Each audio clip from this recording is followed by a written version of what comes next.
Well, hello, Christian metal community. My name is Jimmy Searles. We have Jay Goodwin here. We are part of the leadership team for the Christian metal group. Today we have Loyd Harp on. How you I'm doing, good. How's it Loyd? going? I'm doing great. And where are you residing at So right I now? am in for the last 3.5 years or so in Indianapolis, Indiana, right downtown. Yeah. Nice. All right. So tell us, did you grow up in a religious home? And then also, did you grow up in a musical home? I would say probably yes and yes to both of those. I grew up in a very small town in Oklahoma. Um, I won't go into the long story because it gets a bit complicated. But I grew up going to church with my mom. My parents were divorced when I was really young. Growing up, went to a church in Norman, Oklahoma that was my lifeline. I know people have church hurt and stuff like that. It's very real, but my Yeah. my background was completely the opposite. I had an amazing church who loved me, accepted me, really encouraged me as being a young kid who was probably a little bit confused about life and stuff from not having dad around and all that kind of stuff. Sure. So church, youth group, youth pastors who just really encouraged me and believed in me and stuff like that. So I would say that was a religious upbringing in a way, but not in the negative sense, very much in the positive sense. Right. Musical background, yeah. So we it was a pretty traditional church, so it was kind of typical, kind of white Southern gospel, kind of congregation, and grew up singing with my mom. Played in band at school. Started out on alto sax. Played all the way through junior high and high school. And this was before the advent of ska too, really. So, or at least Oh, the wow. third wave that most of us grew up with. Just played in concert band, marching band. So I was a band geek at school. Um, when I Nice. went to college, all my friends were getting into heavier stuff and alternative rock and hardcore and metal and everything in between. And I was the only one of my friends who didn't play guitar, basically, or drums. And so Oh, wow. nobody played bass. So I was like, all right, I'll play bass, and asked for one for Christmas and started playing bass at that point. Um, but music was always around. My adopted dad, my stepdad, was a huge Beach Boys fan. So early on, that was my first love, was kind of surf stuff from the 60s, Beach Boys and Jan and Dean and all that kind of stuff. Discovered Christian rock in about, I don't know, somewhere in the mid 80s. And Who was that so you my remember first love discovering? really was Petra. No pun intended there. First love, Petra. My mom bought me Ah, a cassette tape of Beat the System. And my mom, being a yeah. traditional, church person, wasn't really even sure what she thought about Christian rock, but bought me the Wow. tape, and then a few years later, I went really deep into Christian rock. Again, it was Petra. Right. This Means War. But then from there, we had a great radio station in Oklahoma City in those days called KOKF 91. They had a late night show that was all metal and harder stuff. I started getting into stuff like Jerusalem, Dancing on the Head of the Serpent, Sacred Warrior, Rebellion. Sacred Warrior really is the one band that opened me up to really heavier kinds of music. Yeah. Shortly after that, they were playing one night this band, and I just couldn't believe what I was hearing. Not in a good way at first. It was Vengeance, Vengeance Rising, Human Sacrifice album, and I just thought, I mean, to my young, sheltered, Nice. Oklahoma boy mindset, I was like, "There's no way this is Christian. It's just not possible. Somebody made a mistake." And then I went to the Christian bookstore and they had their tapes in there. I start reading the lyrics and it's like, oh my gosh, this is just like straight scripture. So I started No, if it's sold in the Christian bookstore, then that right. makes it okay to buy it, right? Yeah, That yeah. was the But I thing, mean, right? lyrically, I mean, the stuff they were doing back then, everything was just straight Bible almost. And kept listening to it, and eventually just fell in love with extreme metal, and then got into Believer and the Lead and the Crucified and then everything else. And then a few years, so that was late 80s, early 90s, started getting into punk and alternative rock. And I was just all over the place. I mean, I can't think of a single genre of music I don't at least appreciate, in some way, form, or Nice. fashion. So, sorry, that was a long answer to your That's question. good stuff. No, that's good. That's what we're here for. It's all good. I know that's right. So yeah, you know what? I think that one thing that is interesting when we first started interacting, you lived in Yeah, the UK.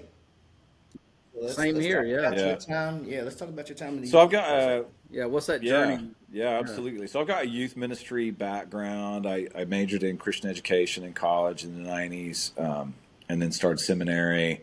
My earliest kind of ministry jobs were youth and or college ministry. Just journeying alongside young people, basically trying to do the same thing for them that was done for me. Encouragement, acceptance. No matter if you've got questions, doubts, not sure what you believe, come along, you're welcome with me, kind of thing.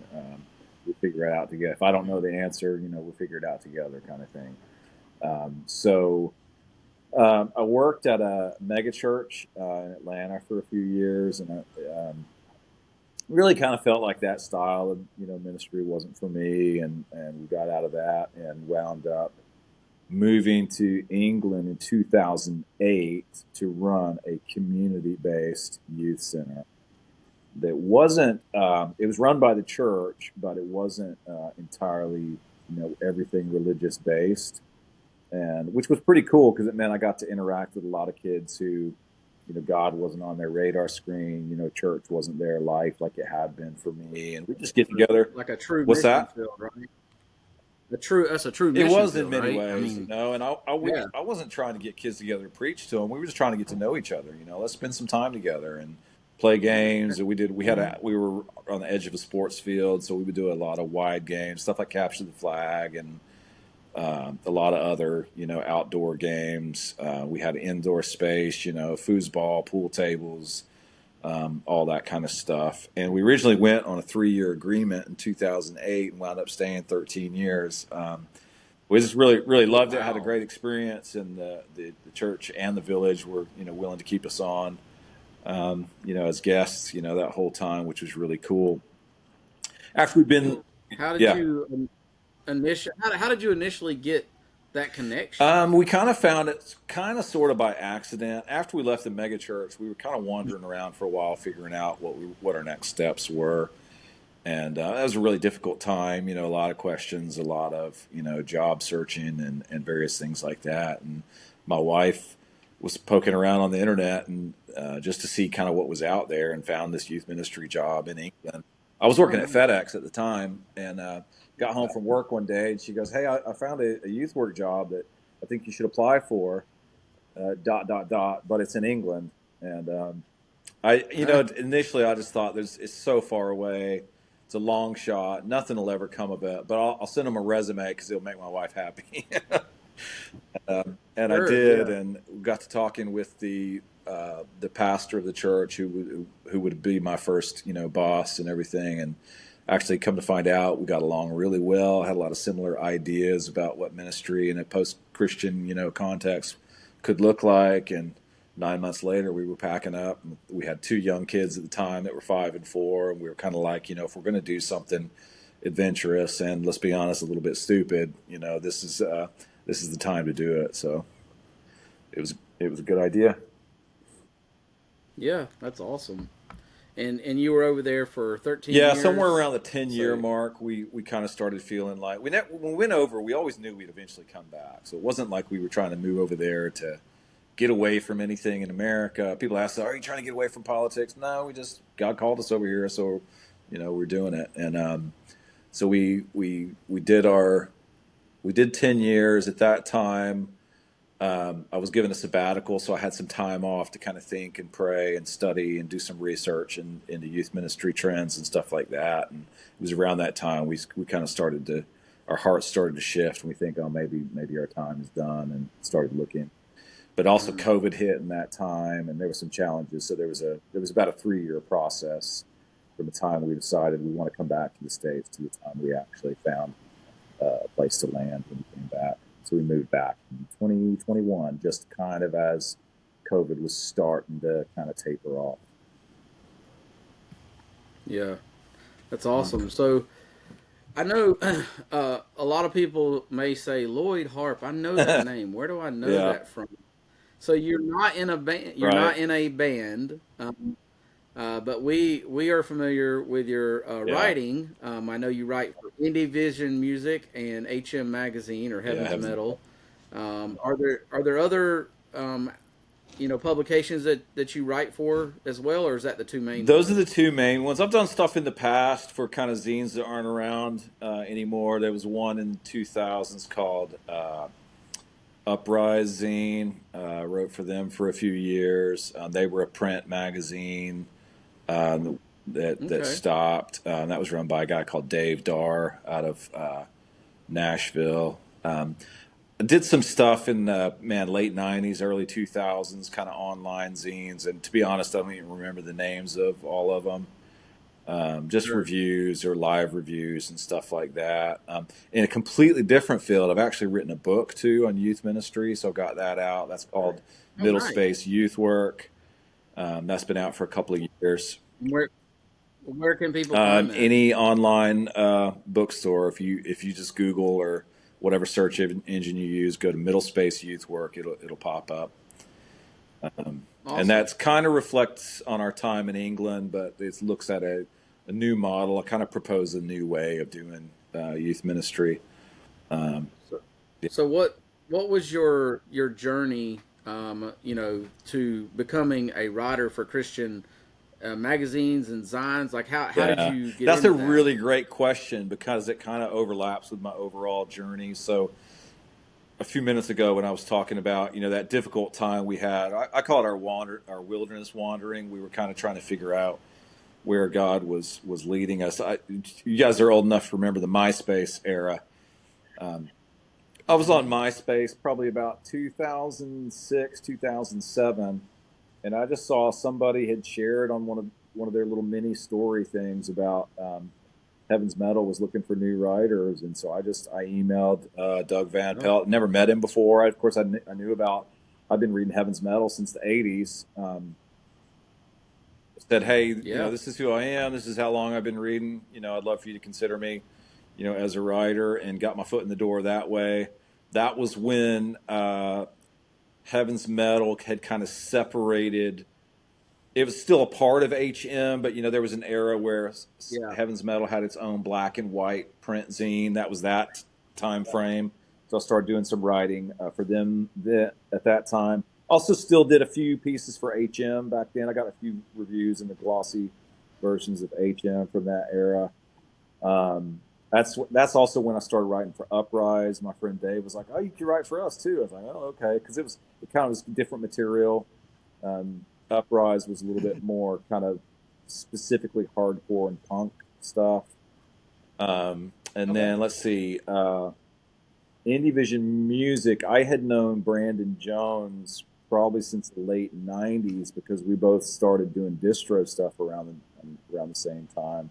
I used to run a distro back in the day called Full Sweep Distro, and Oh, you I remember that remember name? that. I get Okay. occasionally people remember that, and Yeah. so we had talked about trying to find some way to work together back in the day. We just couldn't quite figure out the Yeah. logistics of it because he was in California. I was kind of more this part of the country. And so anyway, we were connected via social media and stuff, and he got in touch. I want to say it was 2017 about writing for Indie Vision Music, and so I started doing some reviews there. And then he also came up with the idea of the Song of the Day concept. And I think probably most people who don't know me, if you know my name, it's probably because I post every Friday in every Christian music related group I can find that's relevant. The Song of the Day on Fridays. Yeah. Um, and so that's kind of where that started. I have written some other pieces that haven't come out, and I'm not sure if they're going to see the light of day. So I won't say where those are, but the other publications outside of the ones that we've mentioned. That's Okay. cool. So you were just kind of active in the scene, and one thing led to That's it. I another, mean, I'm and just a super fan. You know what I yeah, mean? I've been yeah, following the music absolutely. since 1988 actively, but even a little bit before that. So I've just been around for a long. I'm just old, and been around Yeah, Christian scene for a long yeah, time. Yeah. Yeah, I like to say Jay and I are super fans too, except he's an actual musician. Right. I'm Yeah. not. I I personally I don't play or sing, but whenever I got heavily involved in the scene, I was booking and promoting bands and concerts and stuff. So I was involved just on that end of Yeah, things, that's you know. awesome. Yeah, I did some booking Yeah. in the early 2000s, but I never could find a way to make money or even break even at doing it. So I kind of gave up on that for the time being. But It it's definitely yeah, challenging the only for the sure. only shows where I haven't lost money have been like coffee house shows where there's no door price, no guarantees, just kind of come in and leave a tip to the band. Yeah. The other stuff I've done. So I've got a record store again now, DIY record store called Call and Response Records. So if you've come across that, that's me as well. Okay. Primarily selling Okay. on eBay, Discogs, and Facebook, and then occasionally at festivals. Like Jay's seen me at Furnace Fest and I Audio was about Feed to and stuff say, like that. yeah. And then I'm also now on the core leadership team at Audio Feed. So I've been managing the Oh, behind the nice. scenes stuff. When Yeah. when you set up at a festival, where are you selling primarily CDs or what do you CDs, have? vinyl, cassettes, and merch. But I would still say it's funny everybody talks about, the death of CDs. I still to this day sell more CDs than anything else. I got a whole wall Yeah. of them, man. So this reminds me of a story. There was a festival that only happened one Yeah. time. It was in northern Georgia called Vapor Fest, Okay. and I think it was the same, maybe the same as Cornerstone, the same weekend. Oh, Something gotcha. wasn't it wasn't planned Yeah. well. Anyways, I went to it and they ended up losing a lot of money. But I'm talking Oh, wow. Squad 50, Bleach, Oh, wow. Spoken, Yeah. 238, um, all these bands. Well, there was a guy there who had huge, multiple tables set up of Yeah. CDs, and he said, "If you help me break these down, I'll give you 5 free CDs Yeah. or whatever." And I was like, "I'm Yeah. on that," because I was there as a vendor for Rock for Okay. Life, and so I helped him pack up and everything. And the one CD I remember I picked out was "The Worst of Lust Control." So I That's still Oh, got yeah. that's hilarious. Yeah. Yeah. I hadn't thought about that story in a long Yeah. time. Shout Yeah, out it was to Doug awesome. Van Pelt there, Van Pelt, my compatriot at Mhm. Heaven's Metal. Yeah. That's right. Yeah, I figure that's a lot. So let's talk a little bit about Yeah. audio feed, just because. Um, how'd you get involved with that, and what do you see? What do you think about it so far? And even a review of this year's audio feed, and then where you see it going Yeah. next. Like, what's Yeah. How long has audio feed been around? So audio feed. I'm trying to remember what year it started. We were in England when it started. This Okay. past year would have been audio feed 10, so the 10th year. Oh, okay. However, they had to take a couple of years off in the COVID era, right? right? I So see. I want to say it started in like 2011 or something like that. So I'd heard Okay. about it while we were in the UK, but of course, never really could come back for stuff like that, being missionaries and limited, finances for extra stuff. Um, when we moved back in 2021, I really wanted to go the year Undercover played because they were one of my favorite bands from back in the day. I mean, I Oh kind of like wow. all of their eras really, but didn't get to go that year because I think we just moved and bought a house and just in survival mode from just being back in the country for a short amount of time. 2022. So I'm friends with Nate Allen. We had met online through. He'd asked me to review one of his albums, and then shortly after that, we became friends and started talking online and even doing video chats and stuff like that, just kind of for like mutual spiritual support and stuff like that. Well, he asked me in 2022 to come and speak. And I was like, Mm, whatever it is, if Nate's asking me to do it, I'm just going to say yes. You know what I mean? there you go. So I was a speaker that year, kind of on the middle space concept, and then helped host some of the other speakers as well. How many mics do you need? Do you need a chair or a table and that kind of stuff? And then last year they asked me to become more of a coordinator. So I was coordinating the volunteers. So if anybody wants to volunteer for audio feed, get a free ticket, talk to me, email me, whatever, find me on social media. That's still one of my roles. And then this year I was also asked to become a part of the core leadership team. So there's about 4 or 5 of us that kind of meet behind the scenes and go over the big discussions about. And where is Yeah, audio yeah. feed So it's held? held in Urbana, Illinois. Urbana, Champaign is like two cities that are. It's almost kind of one Okay. city, but it's Eastern Illinois, about 3 hours south of Chicago, 2 hours west of Indianapolis. So it's pretty central. But it started, for those that don't know, when Cornerstone finished. Cornerstone had almost kind of gotten too big to be sustainable anymore. I wasn't involved in any of that really, but my take on it as an outsider is it just grew so big that you couldn't kind of keep it going financially. But there were a lot of people for whom Cornerstone was a really meaningful community, an annual thing that people did. And it wasn't just about the music, it was about the relationships, it was about spirituality, so many things. And so if a very small group of people got together and said, well, what if we tried to continue something in the same spirit as Cornerstone, but just smaller? So that's literally how Audio Yeah. Feed was birthed, somewhere around 2011. And that's really what we're still Okay. trying to do. We're not trying to become a big, huge thing that we can't cope with, but it would be nice to have a few Yeah. more ticket sales just to make it a little bit more financially viable. But Right. that's where we're at right now, really. I get that. It's awesome. Yeah. So yeah, so you've been when you were in the Uh-huh. UK, did you have much of an opportunity to go to any festivals or concerts over there? No festivals really, except for stuff that was more related to like my youth work or my church work. But in terms of like shows and concerts, absolute highlight in terms of stuff that relates to this conversation is I got to see the Seventh Angel reunion show Hmm. in Oh London wow, in 2012. And so Seventh nice. Angel highlighted, they mostly played material from Lament for the Weary, which is one of my favorite albums of all time, bar any genre. Yeah. Um, Oh wow. and My Silent Wake played. Bloodwork played. If you guys are familiar with the English death metal band Bloodwork, they played. And let's see, another local death metal band played that gig as well. But it was pretty incredible. That's awesome, man. We've got to interview some people from over Yeah, there, um, from London and different places like that. So that's I mean, awesome, it's man. it's weird because as well known as some the few Christian bands over there that there are, Detritus, Seventh Angel, handful of others that are fairly well known.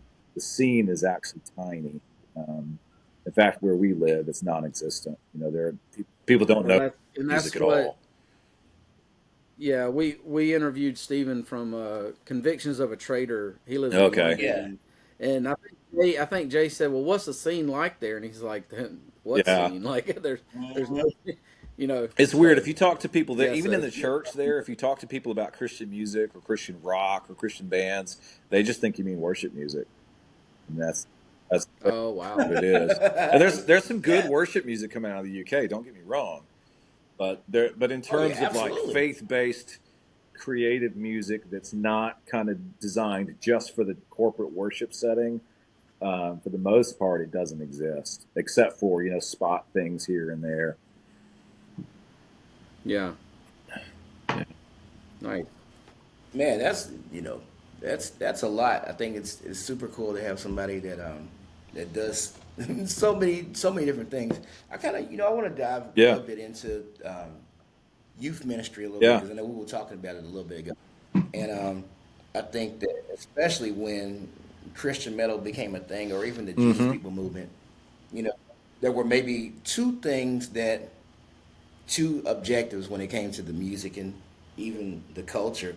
Number one, of course, was to edify saints, Yeah. you know, and then evangelize the sinners. And somewhere along the way, um, a lot of bands tended to maybe pick one Sure. over the other. You know, so some people feel like, um, you know, you're not doing right, or you're not doing the right thing if you're not like totally, um, just scripture everywhere and kind of catering to them. And JPU. Yeah. then, of course, feel like, if you're just totally like catering to, like I said, just to the people that are already there, that you're not doing much for the people that, you're not doing much for evangelism. And it definitely becomes Yeah. interesting. Even talking to some of the bands that Yeah. we've talked to, it's like, almost one or the other a lot of times they Yeah. focus on. But yeah, what have you seen in your role as a youth minister? Um, what kind of needs do you see in Mm, both of those areas? good As question. far as evangelism and Yeah. edification. Well, let me add a third too, if you don't mind, because I think we're also Yeah, leaving out please. the personal aspect of art. There's a very real aspect of any kind of creative calling, any kind of creative endeavor. Art is a human possibility. So for me, art can Mm, never be um, fully and totally, evil in and of itself. Now, the message, that's a different story, but we are by nature creative beings because we're created in the image of a creator God, right? We talked about this at the panel discussion last year. Yep. Jay was with me on this past summer at Audio Feed, but so there's a yes, we can edify the saints. Yes, we can evangelize the lost, but even aside from that, we can express our own creative impulses, through music. So there's a sense in which that even just being true to your own calling, maybe you're going to tailor one way or another. And so for my thing is I don't care if you lean evangelistic or edifying the saints. What is your calling? What is your role in the body of Christ? And just go do that unapologetically. You know what I mean? And you're always, no matter what you do, you're yeah. going to have critics, and they're probably going to be the armchair critics, the keyboard warriors that we're all familiar with. All of us on this Oh my. conversation help moderate, Facebook groups, right? And we get Yep. complaints Yep. from people who want you to do it this way, and complaints from people who want you to do it that way. And you should be shutting down this Yeah. You know what? conversation about such and such, or You know what I tell them is just go start your yeah, own group. Then exactly. you ain't got time for I that. help moderate the classic Christian rock and metal group, and Oh, we're nice. we are Yeah. our whole thing is, listen, we're about Christian bands from this period to this period. If you want to do anything else, you want to post your devotionals, that's great, but this ain't the group for that. If you want to do live Right. stream of And your that's sermon or anything else, that's wonderful. You can do that. You just can't do it in this group. If you want to do any kind of we I we know. if relate. you want any kind of preaching, do it through the music. If you want to tell me how a Barren Yeah. Cross song, coaxed you off the ledge and helps you, not be suicidal, or encourage you in your walk with Christ, do that. Tell me the story and post the song. But if you're just, showing your Thank you. devotional thoughts or whatever, sorry, I'm gonna delete your post every time. But We have the same yeah, rules yeah, actually. That's Yes. very, yeah. very. Yep. So yeah, I mean, so as that pertains to youth ministry, I mean, it's funny now. I'm in a very, very urban church now. Uh, Most of my kids, except for one or two, aren't listening to metal. They don't know what Christian metal is. They don't know what Christian rap Oh wow. is. I've got kids that are, very much kind of more tuned with streets. Send them on over. We'll Yeah, educate. yeah, I know, right? Yeah. So I mean, I think if anything, where music has come into play for me in my ministry is uh, it's a helpful way for me to show that I'm a normal guy. I'm not just a religious fuddy duddy. Like, I can be a preacher and listen to metal. I can be a youth pastor and know who some of your favorite, hip hop artists are. I might not be buying their, downloads or whatever, but I Right. know who you're talking about. And so it Yeah. helps me relate to them just on a human level. There's a big festival here in Indy that happens in the winter called Winter Jam, and it's cool. Yeah. They got some cool artists, but like, for me personally, I don't take my youth group to that event because yes, they got Lecrae, but they've also got some 80s CCM band that I won't name because I don't want to insult anybody. But like, as soon as that group comes on, my kids are going to be rolling their eyes and probably swearing and saying, "What the, whatever are we doing here?" You know why they play Well, it's every their time, don't festival, you? isn't it? Yeah. Right. So, I don't have anything against those people. It's just like at some point you got to think, are we really reaching who we claim we're trying to reach, or are we just trying to find a way to stay relevant, in our 60s or 70s? And again, no, I don't mean any shade to them, but it just means I'm not going to bring my youth group to that event because it's not appropriate for them. Yeah. So 20 years ago, as a youth Yeah. minister in Yeah. the U.S., how many times did you take your youth groups to see Supertones or All Star United? Man, you know what? Funnily enough, I've never seen either of those bands. Now Oh my goodness! we I took don't a group believe to it. see Jars of Clay.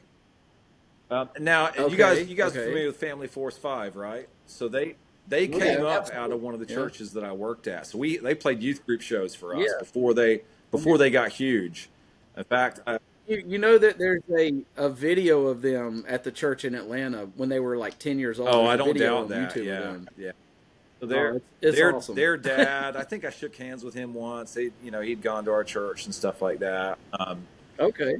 I remember when they were still called the Family with a PH, and I used to have a Oh, I family didn't know hat. that. I think I've lost it since then, but Oh man, that probably worth a lot it of money might. these I days. mean, I had an early demo of theirs. It was just like a 3-song CDR kind of thing.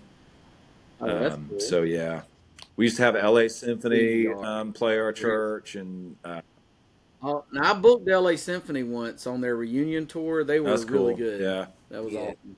So yeah, for a while there in the Atlanta church. We were doing a few shows, both like just local kids. They were starting. Hardcore bands come in and play, and then we'd do. What about Mars Hill? Do you know them? They're out Yeah, of we never Atlanta. had them, but I know Marzil. We booked Souls Booked them. Unrest, and Yeah. no, we didn't do Souls. Sorry, we booked Okay. Becoming the Archetype once, and they were from Oh, as nice. well. Oh Yeah. yeah. So yeah, And Josh Scoggins yeah, from he up is. there Yeah, too. I don't know him, but I Yeah. know people that know him. You know what I mean? Yeah. Yeah. Absolutely. That's awesome, man. Yeah, for sure. And I know this interviews like a little bit everywhere because of all the Yeah. stuff you do. Yeah. Awesome, I love it. But I'm switching Yeah. gears again just to go back to your store and just collecting Yeah. overall. I remember this is just a personal story. We went.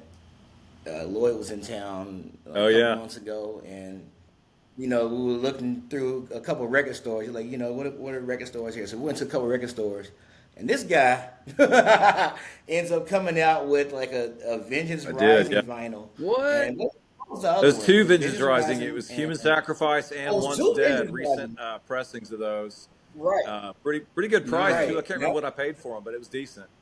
Yeah. I remember exactly what you Yeah. paid for them. But no, it's like it's crazy. This man came in my town, going to the stores that I used to comes out with two Vengeance Yeah, that was Rising pretty records. awesome. But yeah, that was crazy. I was like, no, that's the one I haven't been that Because jealous these in were decades. Jay's spots that he was taking me to. Say, hey, we're gonna go down the road to You're this right. record store. All right, cool. You were looking at comics or Oh something, my weren't God. you? Jay was looking Yeah, at I comics. was. I was I flipping hadn't through the even vinyl paid and no. came out with Vengeance Rising records.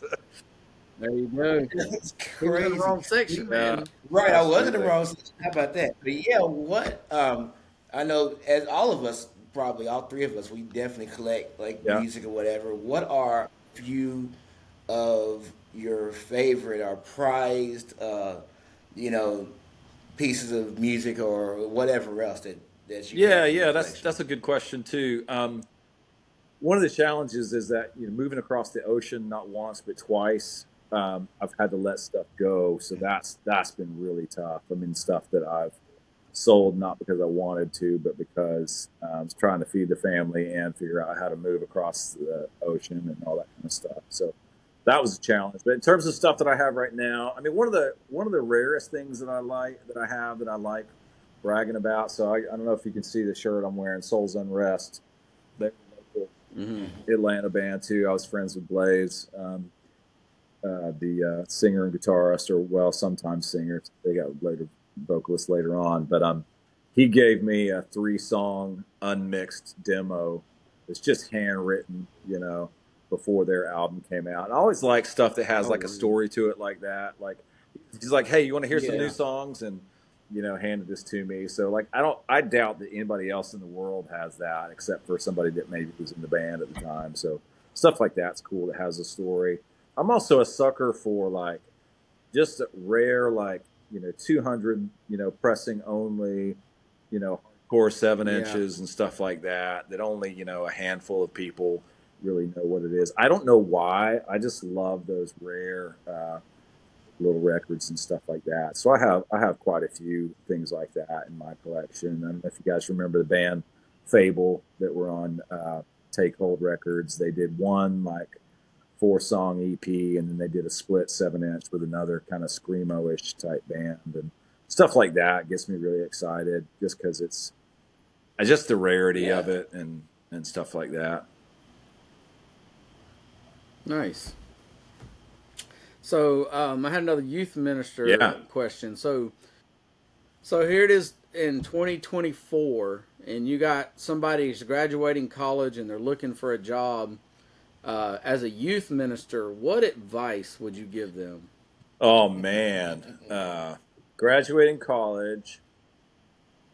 I mean, before they got to graduation, I would be encouraging them to get some experience while they're in school if they can. Go and volunteer at a youth group An somewhere, internship? because A, that's going to give you a realistic picture of what youth ministry is actually like, and B, it's an easier way to kind of sell yourself to somebody that's hiring. Youth ministry has really taken a rough hit over the past decade or two. A lot of in the UK in particular, a lot of colleges, theological colleges that were doing youth ministries training have stopped. And so the youth ministry pool in the UK is really small. So to find a job that will actually pay you enough to live and survive is really difficult. I had actually a really good job. I had housing included and all kinds of stuff. But that was a really rare one. Over here, I mean, sorry, go ahead. Yeah, I was going to say, when you're talking about find one that pays. Yeah. In my experience, I haven't been a youth minister. I volunteered with youth and stuff, but from talking to a lot of people, it's like everybody's like, yes, it's the youth. Let's invest in the youth. They're our future, but then they don't put their money there, correct. and so you got some volunteer who's not in tune with the culture or whatever. They're not being, either they're volunteered or they're not being paid well, so they don't take it serious. I have a good, again, this is on the UK side, but I have a good friend who does like youth ministry consulting. So he will meet with churches that want to hire, young people, help them look at their contract, make sure they're offering, and he will refuse to advertise any job listing if it doesn't pay what he thinks is fair and is a living wage, which I think is really good. Nice. I think we could probably do with a little bit out of it over here. One of the challenges is here, you're either going to go to like a small community church someplace that's not going to afford to pay you, or you're going to have to work for a mega church that it can afford to pay you. But then you've got to, for me anyway, ask those questions of, is this the kind of ministry that I want to do? And so it really is a struggle. I mean, I'm in my 50s, so I've been doing youth ministry for, as you said, over 20 years. But it's, I think that a lot of questions need to be asked to the broader church. You don't make a 22-year-old kid figure this out. This is a question for the church at large. As you, Jimmy, you put you put the nail on it. Do we actually believe in young people? Do we actually value young people and the youth of the next generation? Or is that just something we like to tell ourselves so we can pat ourselves on the back and not do anything about it? Because if we really are about discipleship, then it does take some money. And I would actually, personally, I would like to see us spending less money on all the frills of youth ministry. So you don't need the 24-hour soda fountain in your youth wing. You don't really, you don't need that. Okay. You Yeah. don't need Right. free T-shirts for every event you do. You know what I mean, and all that kind of stuff. What you need is a really good youth minister who gets um, theological conviction and relational youth ministry, because people do Oh one or man, the that's other, good. and really both are so important. Yeah. And if you hire a really good person and pay them what they're worth, they can do a lot with a little bit of resources. That's my opinion. Somebody else might disagree with that. A lot of times we throw a lot of money at programs and events and fog machines and lights. Personally, I would say throw all that crap away. Hire a really good person who knows how to love kids and who knows how to love God, and knows that you don't have to choose between the two, and knows how to really journey with young people through the difficult stuff they're going through. Pay them well and get rid of the frills. That's my personal opinion. That is I think that so makes a lot of sense. that is so interesting, and I appreciate this discussion because I am at the main church that I'm at. Of course, I'm at a Right. few of them, but the main church, we're having a big meeting on Sunday. Um, and we just see that date because I know this interview is going to go out, and it's November the 3rd, Okay. 2024. Yeah. That we're having Yeah. a meeting, and we'll definitely be talking about a bunch of that. I'm definitely, I'm on staff at the church, of course, but it's as a Right. musician and as band director.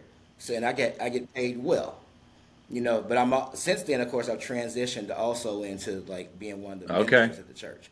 But my passion has definitely been youth ministry, but the church itself, um, they just have not had a strategic, plan that's Yeah. been working. Um, you know, the Sunday school's doing Yeah. well. The people in the youth Sunday school, they're doing well. But besides that, there's not really much going on. So we have like a little team that's going to Yeah. look into things. So I'm like listening to all this and taking some of these suggestions to heart, and also taking notes. I think that here's an interesting situation. Obviously without calling any names, but when I was speaking to some of the officials about um, I guess about what to do about youth ministry and getting people involved, I definitely brought up a couple of names. And one of those names that I brought up of youth, and they were like, this kind of like, this person's kind of out Yeah. there, just whatever the heck that Yeah. means. Of course, I'm thinking like out there, like, those are the kind of people we need to reach out to make sure they don't go Yeah. further out there. Like whatever that Yeah. means to them. Uh, it's like the kind of going to find the one instead of like just catering to the Yeah. 99, Yeah. so to speak. And just, I do believe that the person that was in question for me is definitely like a brilliant Yeah. person. And I think that if they were put in a position to actually use their gifts in a godly way, that they would super succeed and excel. But yeah, sometimes it's definitely just about giving those kind of people opportunities, because like Yeah. one or two things is gonna happen. Either the church is gonna have them or the Right. world's gonna have them. So you gotta like find ways to make sure that the church is able to, I guess, meet the needs of the youth, and also to teach the youth so that they know not Yeah. to fall for the Yeah. scraps of the world. Yeah. Absolutely. So yeah, so that's just all. It's all very interesting Yeah. for sure. Nice. Yo, so what's So back to audio Yeah. feed for a second. Who are some of the favorite bands that audio feed has hosted? And we can talk about Furnace Okay. Fest also. Of course, we hung out at those. Who are some of your favorite bands you've seen in concert lately? Yeah. Well, I mean, audio feed, obviously Diaspora AD, was a highlight. So, Nice. um, Oh for wow. those that don't know, that's Jay's band. A really awesome fusion of traditional gospel and black metal. No pun intended on the black metal. But yeah, Right, really, exactly. really cool stuff happening there. Intense creativity. I also really enjoyed this past year we had with Blood Comes Cleansing. And I had never seen them before. And man, they put on a killer show. They were great. there's always like a few surprises at Audio Feed. You know, somebody that I didn't know about or wasn't expecting. There's a band out of uh, South Bend area, northern Indiana, called Jigalchi, which is instrumental, like post rock meets emo meets metal stuff, and they're just ridiculous. Interesting. I never heard of Yeah, them before. ridiculous. And then let's see, who else did we see this past year? My mind's going blank. Somebody that was really good. Brave Days are always a good one. They've played the last 2 years. They're kind of an easy core band, you know, so like mixture of pop punk and hardcore, which sounds like it doesn't go together, but it does for them. They're incredible. They are from Texas. Really fun, really melodic, but also really fast. Great show. Oh man, this is the one I was trying to remember. Doulos, San Diego band, or ex Okay. Doulos X, Rottweiler Records. Their album is good. I'm going to be reviewing that in the near future. But their live show is killer. It just really brings back the whole reason I love hardcore in the first place.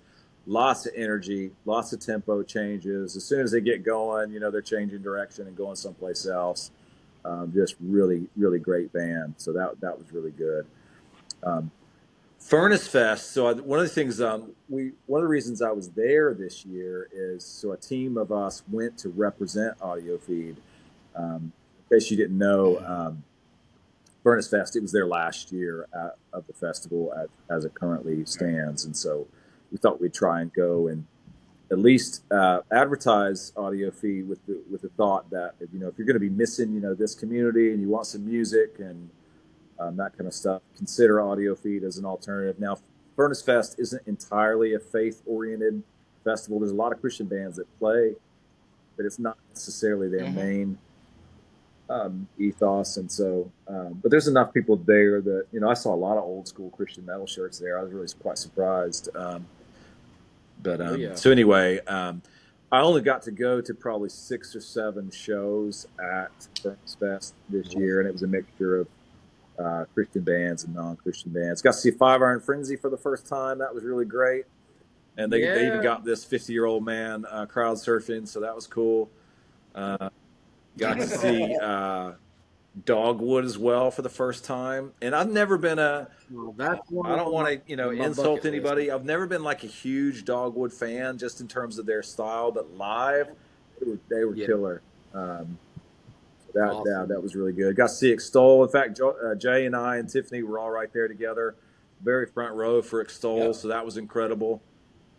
Seeing them for the first time. One of the challenges of being overseas for so long is there's just a lot of bands that I didn't get to see during that time. You know, they just don't play small villages in rural, you know, West Sussex. You know. So did you ever write for any hip hop magazines, or was it all metal? No. Okay. So did you ever have any articles for Relevant magazine? No, I haven't. No. Okay. Should have. Yeah, man, they should. And what about the Metal Onslaught? Are you familiar? Yeah, I with know. them? I'm Facebook friends with Christian, and but no, I've not done anything with Metal Onslaught. Yeah, I met him at Immortal Fest the last 2 years, and, but they're always looking for writers. Yeah. So if you're looking to pick up something extra, I didn't know if you'd work You know, with them or the not. funny thing about that, so Christian's from Australia originally, but he and I were actually in the UK at the same time.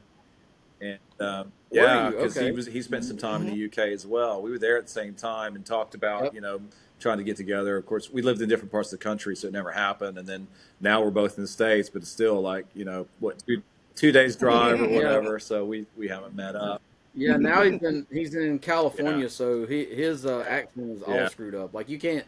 You're like when you hear him talk, you're like, wait, that's Australian, no UK, no Cal. I don't. Yeah, absolutely. He is all over the place. Yeah.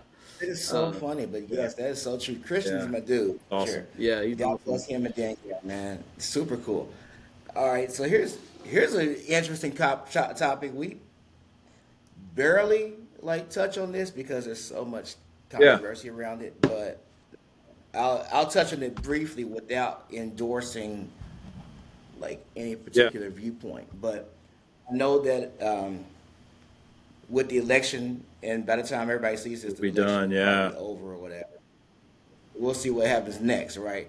But in the same way that some people um, can't reconcile like a Christian band catering to sinners, or strictly catering to saints and just doing all King James only Bible Yeah. lyrics. In the same way, there are so many Christians that feel like um, being conservative is too far off the map of being a Christian because of just Yeah. whatever reason. Extremism. It's almost like Yeah. extremism sometimes. Of course, on the liberal side, um, it's too much extremism on the other side, And I think that there's like focus areas for both of Sure. them that critics tend to focus on. And we see that all the time in Christian metal. In fact, I mean, there was a discussion yesterday, and they're always going left. Any discussion about politics always goes left. But existing in the way that you have, and even the kind of things you stood for over the years, where is the balance, and how can Christians have a balanced viewpoint that lean Yeah. either way?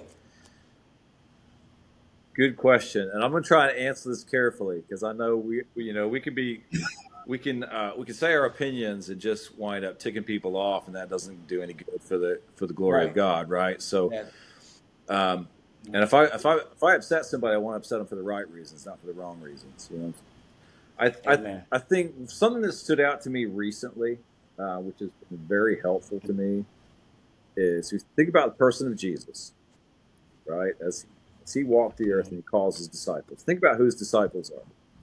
He's got a zealot who literally wanted to overthrow the Roman government. So they would be equivalent to today's far right extremists, and I mean extremist in the literal sense.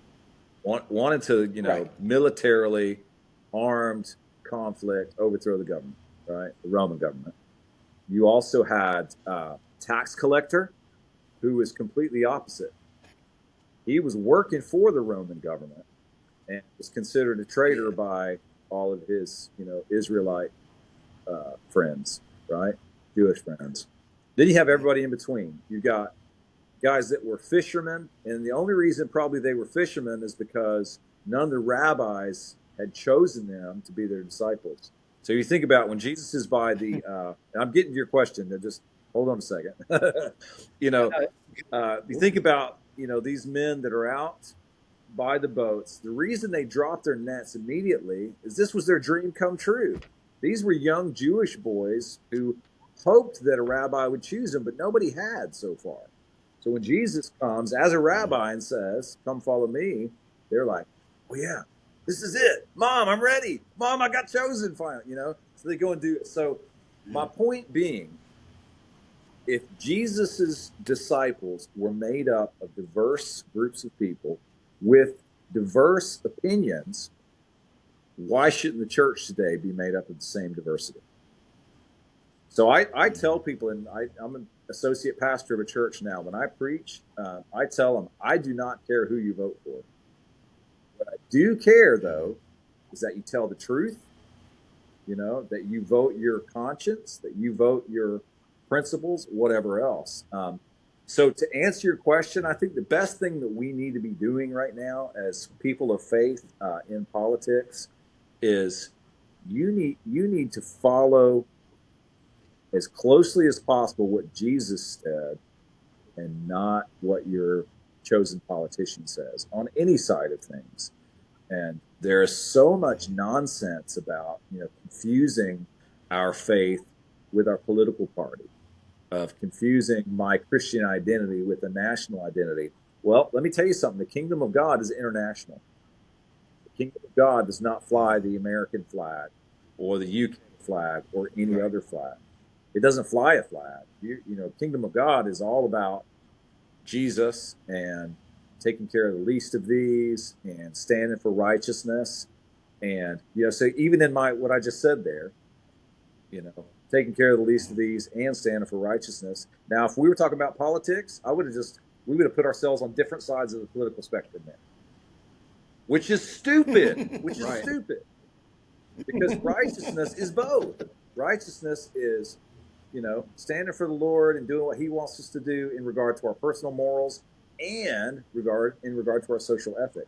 And that's where, Jane, you and I have had a lot of conversations behind closed doors about, Yeah. what all that means. And I think the more we let politics define our personal identity and our Christian identity, the further away we get from following Jesus of Nazareth.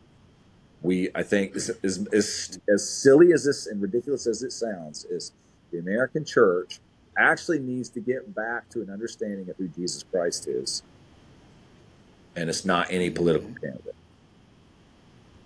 Right. Yeah, the foundation has to be the Bible. You got to start there. Yep. Absolutely. Absolutely. I think that's good, man. That's really good stuff. And of course, that goes for any. Goes for music. Goes for, I mean, life. It goes for Yeah. marriage. Yeah. All of that. I think it's definitely easy to get lost in our experiences and sometimes even our nostalgia. Things like that. I've seen that so much, and I think that's a lot of my posts have been about is nostalgia, just because it seems that I mean, even when it comes to like youth ministry, like Yeah. nostalgia Yeah. and tradition, tend to shape so much of the opposition to doing Yeah. youth ministry or even support of it. So I in an effort a you know, while back, if I can tell you a little, story here.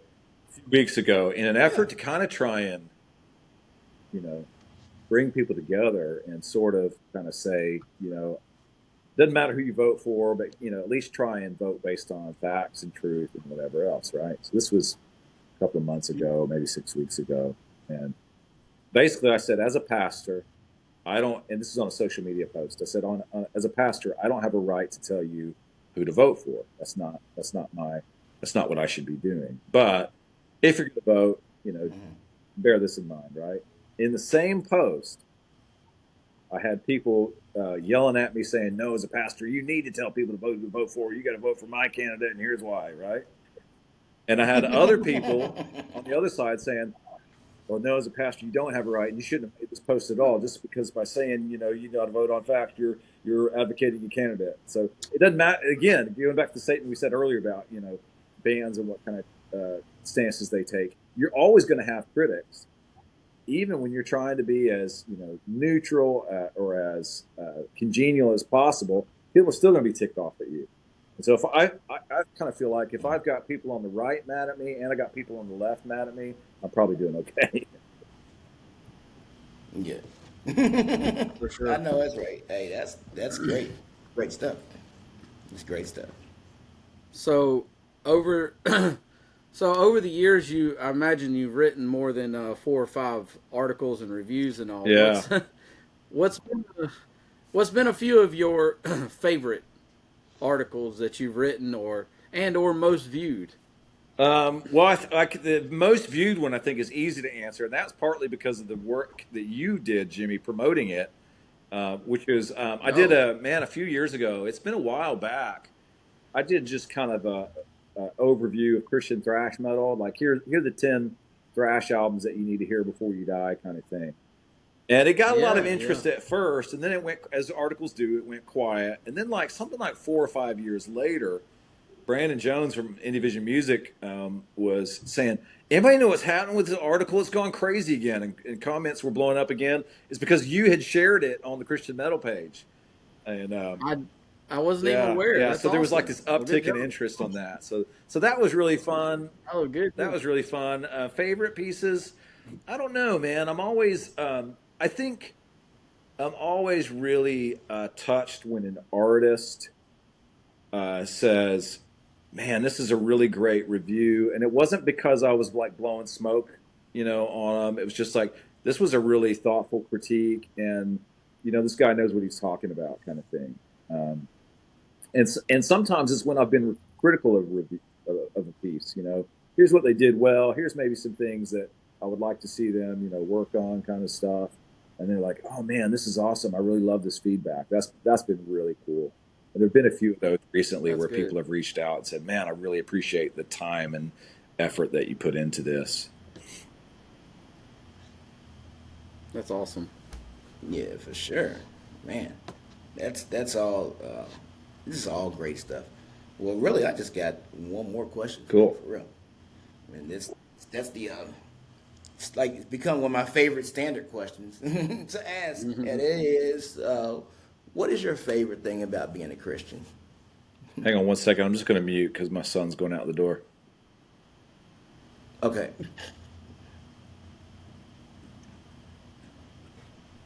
Yeah. Favorite thing about being a Christian? Well, again, I think it goes back to my experience that I talked about, growing up in the church as a kid in Oklahoma who I didn't realize how much I needed community. I had no idea. I did, but I also didn't know that the men in my church were mentoring me. I Oh didn't yeah. know that I needed that, and I didn't know it was happening until years later. And looked back and I thought about all these elderly men who just patted me on the back and said, "Hey, it's stuff like, oh, this is going to be our little preacher someday." And I had no idea that I had a call to ministry, at that point. That didn't come until later, but either they recognized, something in me or, recognized what God was doing or whatever. But I think for me, it's that, and I know church can be imperfect, and I know some churches are beyond imperfect. Let's be honest, we have downright abusive and or toxic churches. So I'm not talking about those. We gotta deal with that. But when you have a healthy but imperfect community, it's a really beautiful thing. When you have people who know you, who know your story, maybe they know what you struggle with. Maybe they've known you long enough to know some of the sins you've committed, and but still love you anyway. That's a beautiful thing. There's not many. I don't think there's any other place in society that you can get that. You know, the church that I work at now, it's made up of a lot of like former convicted criminals. Former either currently and or formerly homeless people that are in their recovery journey. And every week at our church we have testimony time, and it's risky because we do open mic testimony. Anybody can come up and share something. There's some days when you think, man, is this a good idea or not? Um, Yeah. but what's beautiful about it is I don't when some guy comes up and says, "Hey, pray for me. I'm going through this. I know God's real, but man, I'm really going through it right now." I don't know of anywhere else in society you can do that. I don't know any place in this American life where somebody will give you a microphone and you can say, "Hey, here's exactly what I'm going through, and it's a bit messy, but I'm glad I've got you people to walk through this life with me." That's a Mm, powerful thing, and as I say, I don't know any place else you can do that. that's Love good. that. That's awesome. So, what can the Christian metal community do to support Loyd Harp in your articles in your career? Well, I don't know that there's anything they need to do to support me. I'm just a guy. I'm a pastor by day and a rocker by night and whatever else. I mean, I think what Christian metal community needs to do a little bit better is just supporting one another. Mm, It's so funny. Christian metal community is probably the weirdest tribe that I'm a part of. You guys have yeah. seen this. So you got the hardcore anti-Catholic Protestants. You got Hmm. the hardcore anti-Protestant Catholics, both saying they're the right way to do Christianity, right? And there's a bit of irony in that, if you're following my logic here. You got the hardcore, Orthodox people who laugh at both of those, but they think they're right, and then you got the probably the biggest subsector of the American evangelical, wing is the kind of politically conservative, and if you don't vote how I do, you're probably a heretic. And then you got the maybe more left leaning people, a little bit more inclusive, but in their inclusivity, hate everybody that doesn't think like them. And I just like sometimes I just want to tell everybody, can you just take 2 steps back? Step back from the ledge a little bit and take in the view. It's okay that we have differing theological traditions. I love my Catholic, brothers and sisters. I got to hang out with Connor from Voluntary Mortification a little bit a few weeks ago after a show, and just let him know, like, hey, I know you're Catholic and I'm not, but I consider you a brother in Christ, and I don't tolerate anti-Catholic bigotry. And he was like, man, I really appreciate that. But I've seen some of my Catholic brothers who give it, to the Protestants, too. So I just think all of us need to take a step back sometimes and relax a little bit. If God's really who he says he is, and Jesus who is really who he says he is, then there's room for both of us at the table. Even if we do it a little bit differently, can we just kind of do what the Bible says and love God, love others, love myself? We'll be okay. Just relax a little, take a deep breath. Yeah, yeah, absolutely. Oh man, that's so good. Man, yeah, this Christian metal scene, we love it though. Obviously, none of us would be here if we Yeah, didn't. absolutely. Love it for sure. I will say this. I mean, just as a your store, we'll definitely get us a link Cool, to your yeah. store for sure, Call 'em and we'll records. post that. All right, Yeah. awesome. Good Yeah, deal. I've been there. I bought a couple things for at IO Feed and Furnace Fest. So yeah, I appreciate he it. has some good stuff. Yeah. And Good deal. he has a book. He Yeah. have a book Yeah, Yeah. and a or book. two. Yeah. Awesome. Well, very good. Well, y'all check out Loyd Harp on Indie Vision Yeah. Music, HM Magazine, and his book and his store and all the things. And if you got any youth minister questions, you can always reach out to Yeah, me. please do. Hey, appreciate your time. This has been Yeah. great. Awesome. Great stuff. God bless y'all.